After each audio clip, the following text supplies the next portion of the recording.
क्रांती news, आवाज सर्वसामान्यांचा। Wani 2 car समोरासमोर धडकल्या, भीषण अपघातात प्रवासी जखमी। वणी रस्त्यावर हॉटेल गारवेल समोर घडला भीषण अपघात। 17 फेब्रुवारी रोजी सकाळच्या सुमारास कडवण नाशिक रस्त्यावर वणी येथील हॉटेल गारवेल समोर 2 कार समोरासमोर धडकल्याने भीषण अपघात झालाय। या अपघातात 3 जण जखमी झाली असून एकाची प्रकृती गंभीर असल्याची माहिती समोर आली आहे।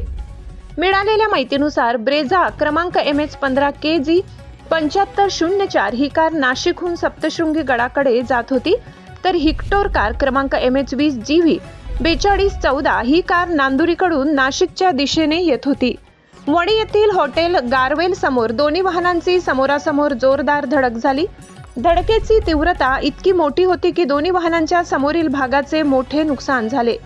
या अपघातात आदित्य विजय पवार राहणार सातपूर नाशिक, संदीप राजेंद्र चव्हाण राहणार उत्तर प्रदेश, साई पासवान राहणार सातपूर नाशिक, विवेक चव्हाण राहणार नाशिक, शेखर श्याम पवार राहणार नाशिक, सौरभ शिवाजी धामणे राहणार वैजापूर संभाजीनगर, जितेंद्र बबन इंगळे राहणार वाटूर फाटा जालना, यशवंत अप्पासाहेब गावडे राहणार वैजापूर संभाजीनगर हे जखमी झाले आहेत। त्यापैकी तिघांच्या हातापायांना फ्रॅक्चर झाले असून एका जखमीची प्रकृती गंभीर असल्याचे सांगितले जात आहे।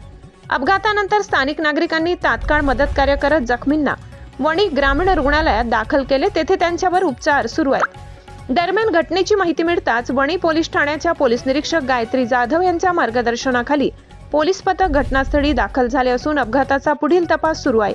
महाराष्ट्र क्रांती न्यूज साठी प्रतिनिधी किरण अहिरे, सागर मोर, वणी दिंडोरी। अशाच नवनवीन बातम्या पाहण्यासाठी आमच्या महाराष्ट्र क्रांती न्यूज या YouTube चॅनलला लाईक करा, सबस्क्राईब करा आणि बेल आयकॉनला प्रेस करा।